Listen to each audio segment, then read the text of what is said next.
點解關愛座變咗角鬥場？聽落好似好矛盾。點解關愛同口角會出現喺同一個位置？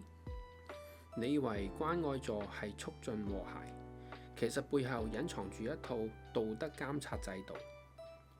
今日一齊拆解點解一個善意嘅座位最終變成世代矛盾嘅焦點。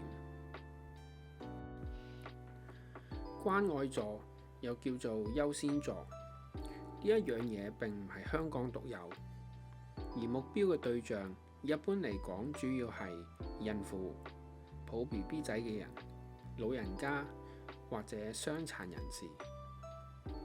聽落好合理，但你有冇試過見到關愛座空咗出嚟？你唔敢坐，驚俾人用目光審判。坐咗之後，一見到有需要嘅乘客，一上車就即刻緊張，大家都好似互相對望咁，邊個會先起身讓座呢？更誇張嘅係，有啲好攰嘅打工仔，寧願企住都唔坐關愛座。點解明明係善意嘅設計，間接會令到人感覺到壓力呢？關愛座嘅出現，其實起因好簡單，例如社會老化、傷殘權益意識提高、孕婦同小朋友需要照顧，所以從2009年香港鐵都會設立優先座，之後慢慢普及至巴士、小巴、電車、渡輪，甚至乎警署嘅報案室都會有。理論上呢個係一個好貼心嘅社會設計，但係面對關愛座，一般人有3種理解同埋行為。第一種係嚴格遵守派，佢哋覺得關愛座就係俾特定嘅人士坐，其他人絕對唔可以坐，即使車廂好逼，即使佢哋覺得好攰，都要企住。第二種係彈性使用派，佢哋會先坐低，但一見到有需要嘅人就會即刻讓座，覺得吉咗個位好浪費。始終做人都要有返啲彈性，可以隨機應變。第三種係避免爭議派，同第一派好相似，都係 prefer 唔坐，不過原因就唔一樣。佢哋寧願企住都唔坐關愛座，係因為驚俾人話，甚至俾人拍咗上網公審。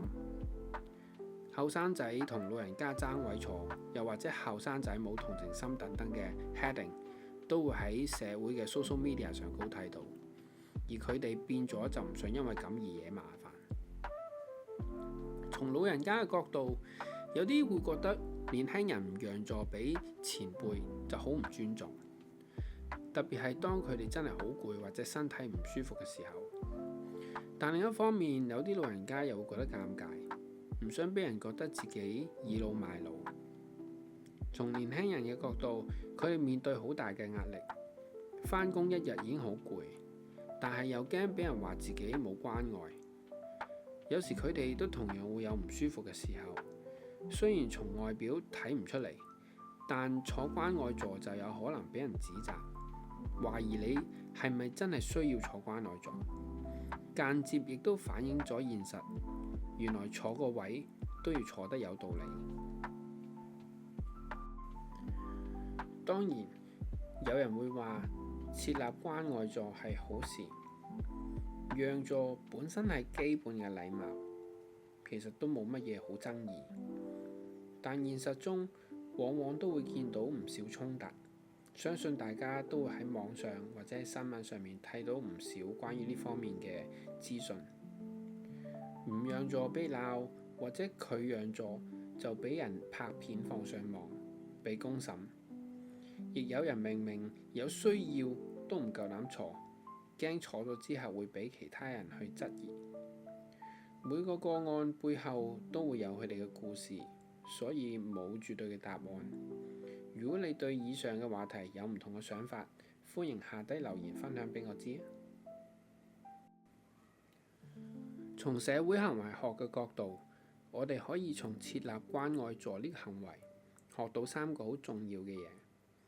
第一件事，文字化嘅道德規範。關愛座其實將讓座呢個本來係個人選擇嘅行為，如果將呢件信息文字化，當關愛座寫喺座位上面，就等於話俾大家知道，座位係關愛人士優先使用。呢種情況反而令到原本嘅善意變咗做規範，規範帶嚟咗壓力。第二件事，可見性同埋社會監察。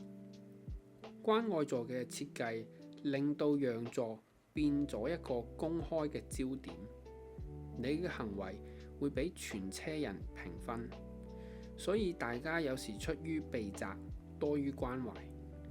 呢種可見性令到讓座唔一定再係出自於真心嘅關懷，而係為咗避免社會指責嘅可能性。第三種就係世代對立嘅空間化。關愛座無意中變咗世代角力嘅符號，年輕人同老人家圍繞住呢個位置產生角力，反映咗香港社會更深層嘅世代矛盾，折射返工作嘅壓力、生活節奏、價值差異等等。所以我哋要明白，真正嘅關愛唔係靠一個座位嚟體現，而係要靠整個社會嘅互相理解同埋體諒。首先，我個人係非常同意設立關愛座嘅原意，最重要係將座位能夠留俾真係有需要嘅人坐，減輕佢哋出行嘅辛苦。相信大眾都會同意呢一點。但個問題在於，本來係想促進社會和諧嘅設計，點解最後會變成角鬥場呢？我舉個例子俾大家，例如你真係坐咗喺關愛座，有個後生仔好禮貌咁同你講：唔好意思，我啱啱隻腳做完手術，可唔可以讓個位俾我坐？我相信除非你真係好攰，如果唔係都會讓座俾佢。件事其實已經完成咗，但現實中大家未必真係咁開口同陌生人直接表達你嘅想法。好聽啲講就係用眼神去表達訴求，難聽啲講就只係眼啤啤。坦白講，對方都係人嚟嘅，佢都會 feel 到你想坐。但係呢一種表達方法，特別喺地鐵巴士一啲狹窄嘅空間，好容易因為一啲誤解而變成口角。呢件事令我諗起 Marshall McLuhan 嘅概念：媒介即信息 ，The medium is the message。意思係大眾理解個信息嘅時候，會受到傳播方式嘅影響。我舉個例子俾大家，假設你今日生日，你嘅朋友用 WhatsApp 同你講生日快樂，或者寫封信俾你同你講生日快樂，又或者去你屋企面對面同你講生日快樂。雖然本身個 meaning 係冇改變，但因為用咗唔同嘅方法去表達呢個 meaning， 所以對你嘅影響力同埋個感受都係好唔同。同樣地，當關愛變成座位呢個媒介，讓座嘅本質同感受都被改變，咁我哋應該用咩方法先至最能夠表達彼此嘅尊重同埋體諒呢？下低留言話俾我知你嘅睇法。總結返今日講嘅嘢，我哋從設立關愛座呢個行為學到3樣重要嘅事。第一，文字化未必等於人性化。當我哋將道德規範嘅內容擺出嚟，彈性同人情味可能會消失。真正嘅關愛係出自於內心，唔係因為座位上面寫嘅字。第二樣嘢，可見性會改變行為嘅本質。當讓座變成咗公開嘅焦點，讓座可能變成避免被鬧，而唔係真正嘅禮讓。呢種社會嘅監察有時會適得其反。第三，社會問題唔可以單靠設施嚟解決。關愛座反映咗咁深層嘅壓力同埋代溝。如果我哋唔處理呢啲根本性嘅問題，設立再多嘅關愛座都係冇用。始終根本仍然係需要互相去理解。關愛座嘅出現，可能真係因為社會關愛不足，但問題係佢會令社會更和諧，定係加深衝突？答案係關愛座本身其實係冇問題，錯嘅係用佢哋嚟做道德審判。下次搭車試下主動溝通，多啲同理心，少啲眼神審判。